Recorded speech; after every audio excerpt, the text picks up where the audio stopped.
In every corner of the globe, there are stories to be told. Though the map has boundaries, the drama of life has no limit. This is a small world.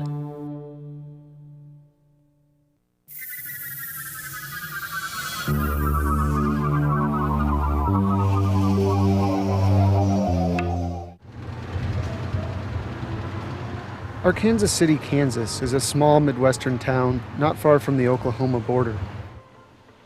It may not look like it, but its economy hinges on trade with a country some 6,000 miles away. The financial anchor of Kansas City is Creekstone Farms, a small meatpacking plant that depends on trade with Japan. Creekstone's high-quality beef was what drew Japanese customers in, but a year and a half ago, that trust was suddenly shattered. I remember clearly the evening of December the 23rd, and I was driving home from my office, and I got a telephone call from one of my managers saying maybe I should pull over, and he wanted to talk to me about the first case of BSE in the United States. Markets trembled at the discovery of a cow in Washington state with BSE, better known as mad cow disease, a brain-wasting disease that can kill people who eat infected beef. It was just the beginning. The next day, 57 countries banned U.S. beef. Creekstone, heavily dependent on foreign markets, felt the pinch especially hard. Prior to December 23rd, we were shipping about 25% of our total production to Japan. The U.S. Department of Agriculture responded quickly to the news. It traced that first and only infected cow back to a Canadian herd and assured consumers that American beef was safe. The agency barred the sale of brains and other nervous system tissue where the disease lurks and upped the number of cattle it was testing. But the USDA efforts weren't enough for Creekstone to win back Japan, which has had 17 cases of mad cow and now tests every cow for the disease. To satisfy their Japanese customers, Creekstone decided to go above and beyond the USDA and take matters into their own hands. We went ahead and invested $500,000 in a biosecure laboratory for testing. Creekstone hired 8 people to do the tests, but the company was stopped in its tracks by the USDA. All set? Ken Norland was hired to work in the lab, but he never got to conduct a test. He's been working odd jobs to make ends meet after being laid off in December, when Creekstone was forced to call off their maverick testing plans. We can only do about half the steps because we didn't have the sampling kits to go ahead and continue the complete test. The USDA blocked Creekstone's total testing, refusing to sell them the necessary test kits. The USDA is afraid that if they let just anyone conduct tests, why the credibility of the whole program is going to go down the tube.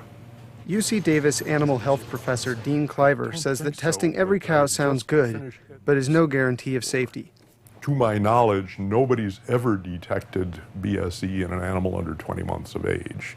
Complicating the testing controversy is an ongoing debate about whether cattle under 20 months can even get mad cow. So far, the existing test can't detect the disease in those younger animals.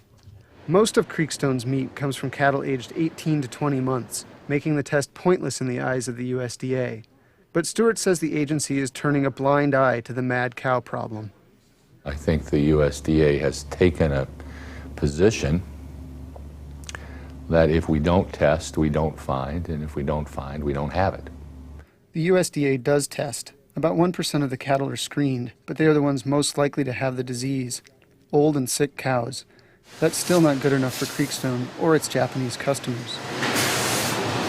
People have asked me, John, doesn't it concern you that if you test every animal, that you'll find a positive in this plant? And my answer is, I think the likelihood of that is very, very low. But frankly, if we find one, it means the system we have in place is working. Since that first cow in 2003, none of the 300,000 cattle tested by the USDA have shown up positive. If there really isn't any mad cow here, Stewart says Creekstone should simply be able to prove it to his discerning buyers. And our customers and consumers tell us that they want the beef tested. The USDA insists there is too much uncertainty with private testing. Without the tests, no Creekstone beef goes to Japan, and no money comes back to Kansas. Well, it's costing us about $400,000 a day in lost revenue. So it's a very significant number.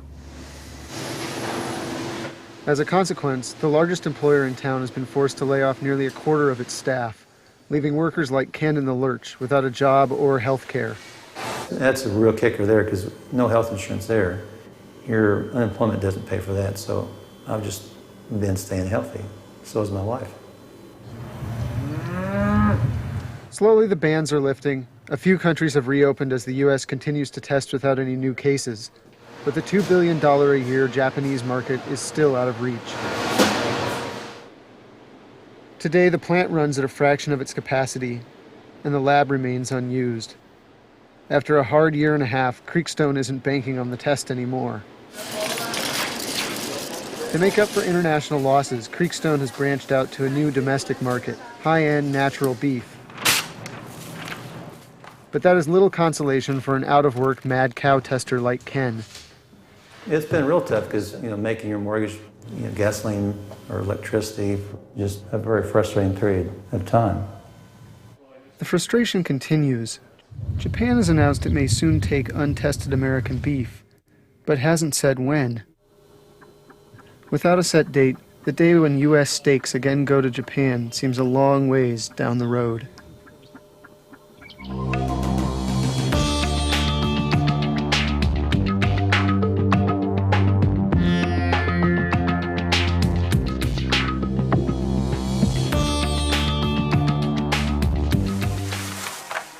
Lo Pao Vang is struggling. His wife recently died, leaving him a single father raising 3 children. During the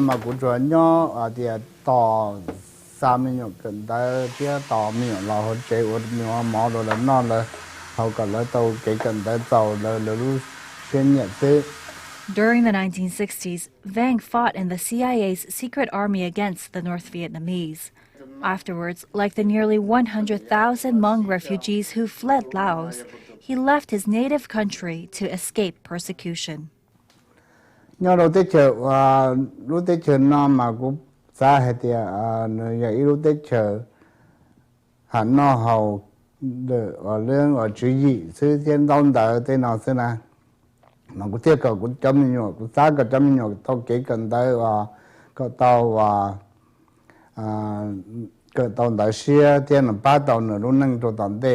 But today, the children of Southeast Asian refugees are facing their own troubles. Since January, 4 Hmong teenagers have died in a series of more than 20 shootings in Sacramento. This man's 9th grade son survived 3 gunshots to the head, but just barely. one actually went through the skull and the brain, and he lost half of his brain. Probably 80% of our violent shooting cases involve Hmong street gangs. Detective Jim Kang specializes in Asian gangs. It's really kind of a perverse and sick sense of the idea of respect. Respect to them is notoriety. Lo Pao Vang's 15-year-old son Gerald never fully recovered from the shooting.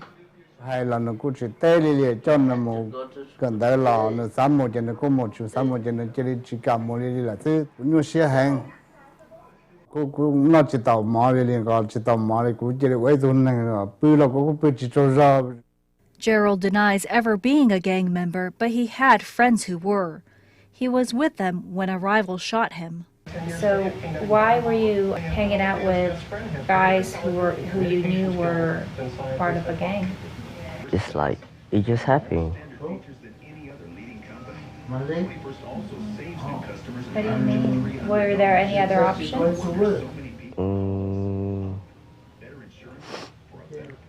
There is, but at that time, it's like, you don't even think about it. Hmong gangs began forming in the 80s after the U.S. government resettled Southeast Asian refugees in areas with cheap housing. 20,000 of them now live in the Sacramento area. Surrounded and taunted by African American and Latino gangs, Hmong youth also responded with violence. As Hmong youth were going to school, they were getting called gook. Chinese, go back to your own country. Nang Vang is an organizer in this community. He says Hmong teenagers didn't hesitate to fight back. One of the things you do is you get together with a bunch of friends, and if that guy came and beat you up in the bathroom again, let's get him. Today, the violence is never far away for the kids in this neighborhood whose identity we are protecting. I see a lot of people that is in the game. It's like the people downstairs from my apartment and those people over there. How does it feel? Do you feel safe here? Or? Only sometimes. And by the time they reach high school, many say they are only 1 degree of separation away from the violence. Got a cousin that got shot like just a couple weeks ago. My cousin, he was about 14, 15, and then I guess one day him and his friends, they probably had a problem with a certain guy, and I guess one day he just decided to go shoot him up. These kids are stuck in between the traditional culture and at the same time, the modern culture here in the United States. Fong Cha is a teacher and the advisor of the 30-member Hmong club at the local high school. These kids don't really have an idea what they needed, which side to pick, or how to fit in both worlds. Those are things many of their parents can't teach them because they don't have the answers either. If they could get things done in the old country, it would be discipline in public. If you hit your child, whether on the butt or also if it leaves mark, you're gonna get nailed for child abuse. And because of this, a lot of Hmong parents are hesitant to discipline their child. Lo Pao Veng has tried verbal discipline, but it didn't work. And when he asked for help, the language barrier got in the way.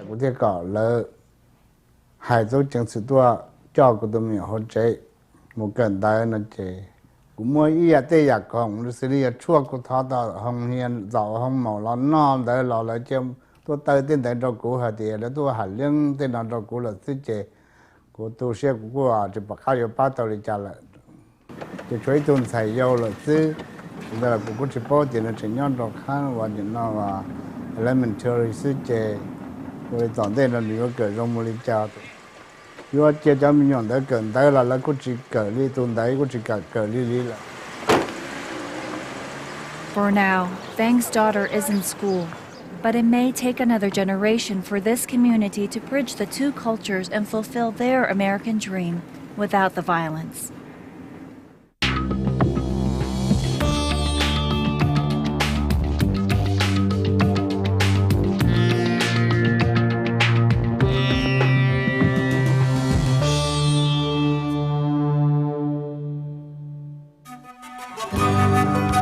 Chinchero, a small village in southern Peru, sits about 14,000 feet above sea level. Tourists arrive by the busload to see the weavers. Welcome to Chinchero, and welcome to this weaving technique world. The women of Chinchero are master weavers. Spinning starts at a very young age, goes until maybe your last days of your life. About 20 years ago, weavers like Norberta Okakusi began to see traditional styles of weaving die out. With little demand for their products, villagers turned to cheap synthetics.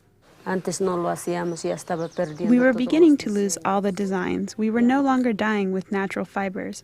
We began purchasing chemicals to dye the wool. Soon villagers were selling cheaper and less authentic goods to tourists. To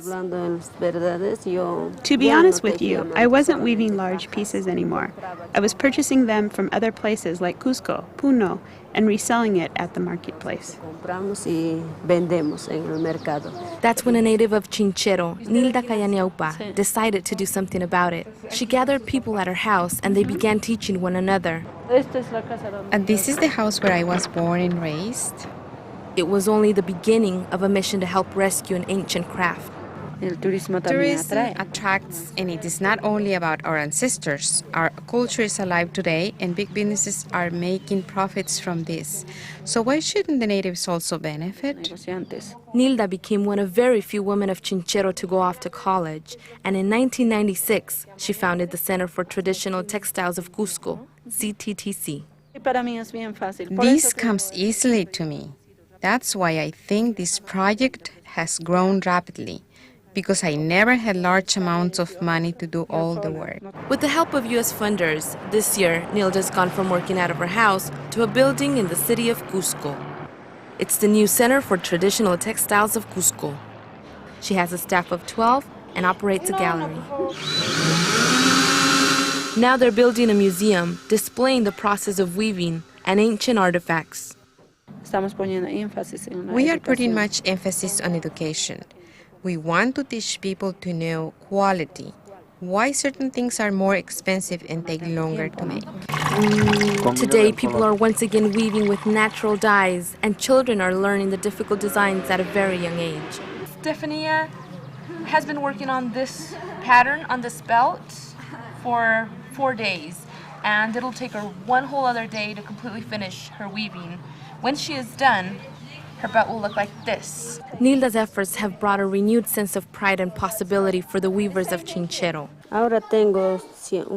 Now I have a little more. I feel I can get ahead to a better life because I have my job and a little more income. And Nilda's reason for doing this? Because life is short, we die, then what? To me, people, culture, and the communities are important. I am not the only person in this life. I enjoy working with people, learning from them, laughing with them, even sad moments with them, and that is the greatest satisfaction for me. The people of Chinchero are enjoying new opportunities, and another generation holds on to a unique and ancient style of weaving.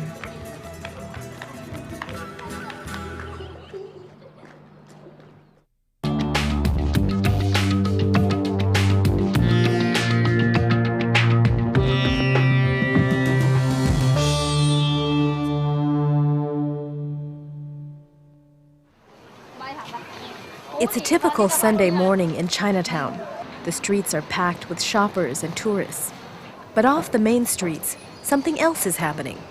You may not see it, but if you listen carefully, you can hear it. The sound of mahjong tiles has been filling alleyways like this one for decades. But these days, this passion for gambling is producing a new sound. Casinos are capitalizing on Asian customers, transforming a long-standing tradition into dollar signs. The very first time, when I was 8 years old. Like many Asian gamblers, Joseph Lemery started young. He got his first rush at the track. I've never done horse racing. And so when I went there and found it very interesting. Soon, gambling became his life. I've lost the ability to say stop when to stop. When he ran out of money, he borrowed from relatives. When his family asked him questions, he made up lies. Today, Lemery lives in a rented room surrounded by pictures of another family. His own wife and children left him 30 years ago. My wife told me not to gamble anymore. But somewhere on my insane mind, I refused to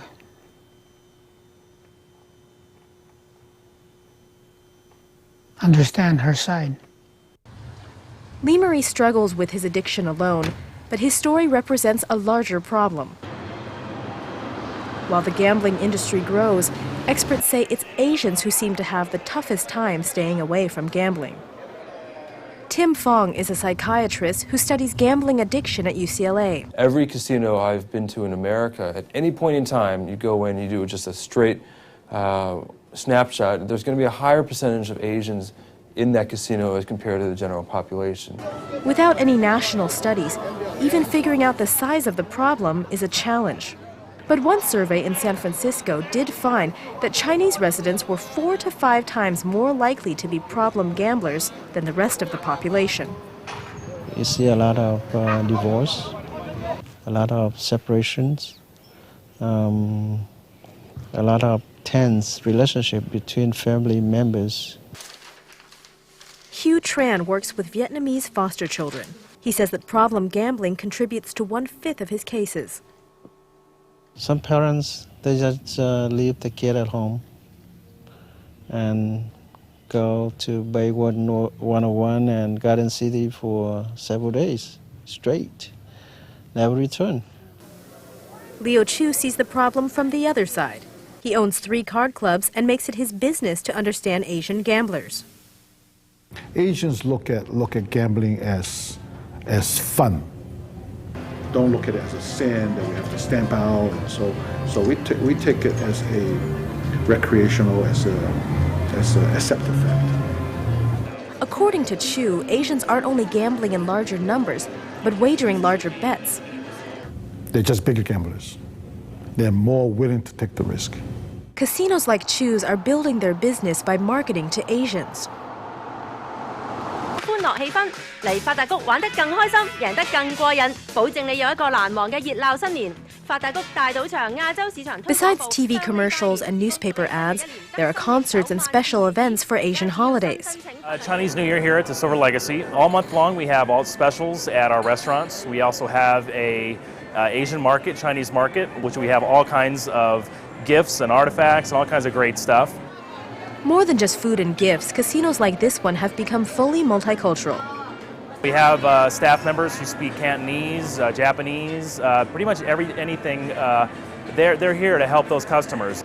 For Lee Marie, tactics like those make it even harder to stay away. In Tagalog, just follow me. Dios, just say it after me. Dios, pagkalooban. 9 years ago, Lee Marie found a way to stop. Encouraged by a priest at his church, he went to Gamblers Anonymous. Have you ever considered self-destruction or suicide as a result of gambling?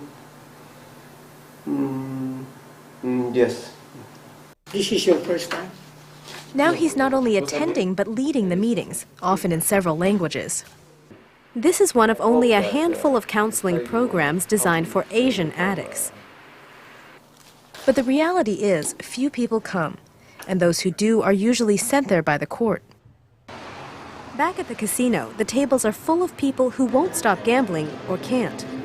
I'm doing business actually using a human weakness. We don't know who's sick of gambling and who's not. We assume none of them are sick. So they're all normal recreational gamblers. But Lee Marie says the reality is much more complicated than that. How do I explain between two lovers kissing each other? How do I explain that emotion? Now it's almost like the same emotion, or better, when I go to gambling. It's an emotion he fights every day.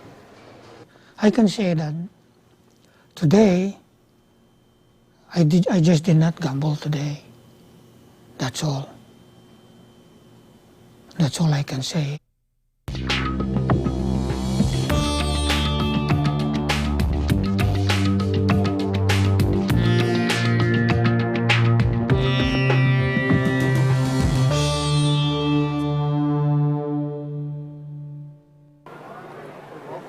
After the seriousness of sunset prayer, it's time for the show. For the Allah Made Me Funny comedy tour, it's one last check and then one last prayer before they take the stage. I never forget when I first came home, ready to tell my whole family I'm Muslim. It's Thanksgiving dinner. I'm talking about, Grandma, I can't eat that. She talking about, why not? I said, because I'm Muslim, Grandma. She said, no, you ain't. You ain't never been to jail. We're out there, no one dispelling the myth of what everybody believes, that when they think of a Muslim, they don't even think of humor. The comedians of Allah Made Me Funny talk about the wide spectrum of Muslim life in America, from headscarves to the challenges of just going into a plane with a name like Muhammad.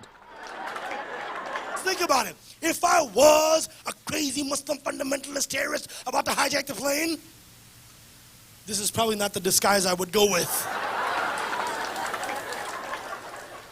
Doesn't exactly slip me under the radar. Azhar Usman, an Indian-American lawyer turned comedian, co-founded the tour with preacher Moss, a writer for shows like Saturday Night Live. Azim, a St. Louis stand-up comic, joined them later. We didn't do it as a response to 9/11, but we did it as a response just to validate ourselves, because for many years, throughout decades, you know, we've had other people outside of the Muslim community defining what being a Muslim really is. And as a result of that, we've had tension throughout every walk of life. The three comedy musketeers say they aim to promote tolerance through humor and bring down stereotypes. The things I talk about have been realities, you know, for a long time. Muslims being stereotyped as terrorists has been a long-standing Hollywood tradition prior to 9/11. 9/11 obviously has taken that phenomenon to another level and has caused fear, panic, and hysteria at a level that's unprecedented in American history. Imagine what it feels like these days, okay? Just imagine what it feels like looking like me walking into the airport. Forget it, man. It's not fun, okay? Heads turn simultaneously. The security guy's like, shh, we got a Muhammad at 4 o'clock.